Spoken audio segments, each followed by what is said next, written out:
Perkenalkan, nama saya Jeremy Gultom, NIM 2306121. Saya akan menjawab soal UTS Biokimia. Pertama, apa-apa saja yang dipelajari dalam proses biomolekul? Pertama adalah mempelajari proses tiga dimensi pada biomolekul. Kedua, proses-proses yang terjadi pada sel. Yang ketiga, proses degradasi yang terjadi pada biomolekul.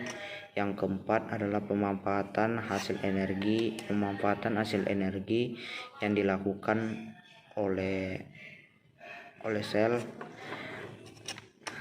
Yang kelima adalah mekanisme pengorganisasian biomolekul.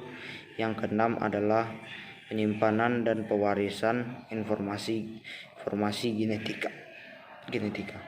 Lalu yang kedua, saya akan menjawab apa itu anabolisme dan katabolisme. Anabolisme adalah proses penyatuan senyawa sederhana menjadi senyawa padat. Contoh adalah proses fotosintesis, di mana proses CO2 digabungkan dengan air dan reaksi matahari dan menjadi sumber energi pada tumbuhan tersebut. Sedangkan untuk proses katabolisme adalah proses pemecahan senyawa sederhana menjadi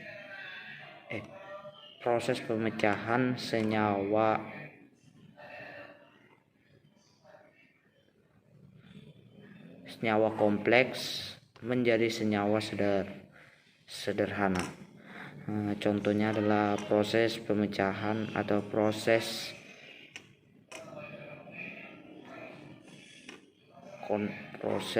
pencernaan makanan. Yang ketiga, saya akan menjelaskan jalan-jalan alur proses karbohidrat. Saya akan menjelaskannya dari buku.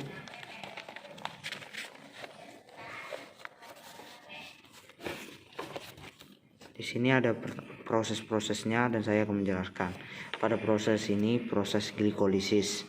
Pada proses ini glukosa akan dipecah menjadi glikogen, lalu glikogen akan dipecah lagi menjadi piruvat dan asam laktat. Piruvat itu akan langsung digunakan, sedangkan asam laktat akan menjadi cadangan.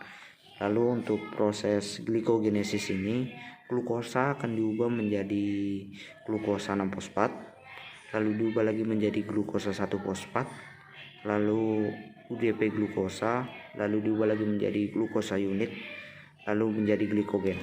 Lalu untuk proses oksidasi piruvat ini, piruvat akan dioksidasi di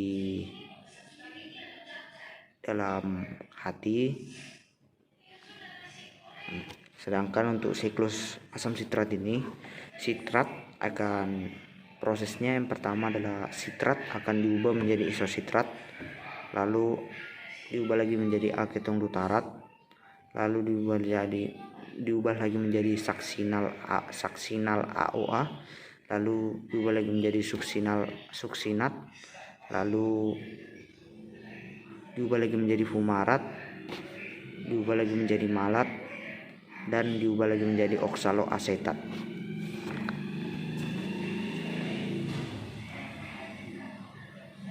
Oke, saya akan menjawab pertanyaan selanjutnya.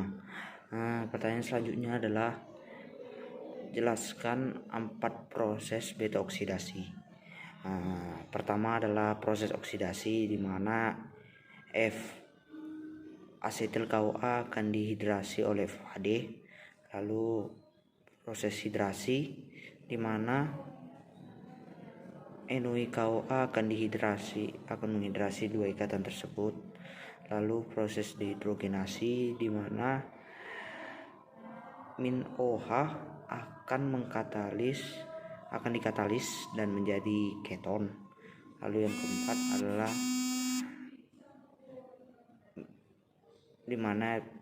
yaitu adalah proses teolisis, di mana akan mengkatalis termolisis.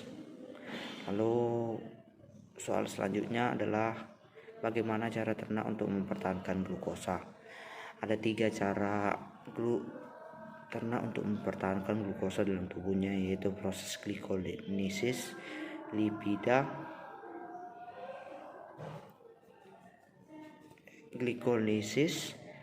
liposis, dan protein.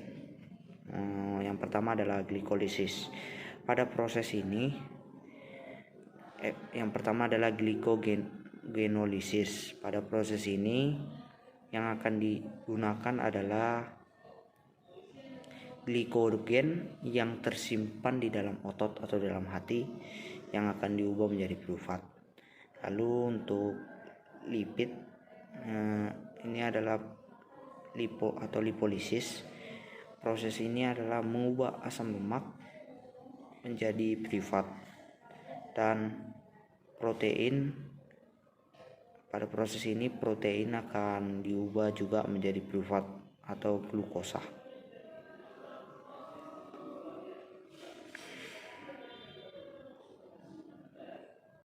Baik, berikutnya saya akan menjelaskan soal, yaitu sebutkan 4 biosintesis lipid. Pertama yaitu biosintesis asam lemak, baru yang kedua adalah biosintesis fosfolipid, yang ketiga adalah biosintesis trigliserol, yang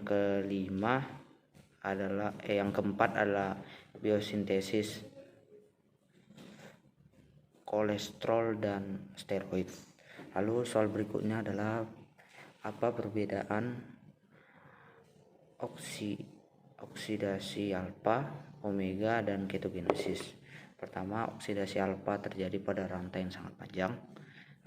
lemak yang sangat panjang, sedangkan oksidasi omega terjadi pada rantai cabang lemak yang mengandung banyak senyawa karbon.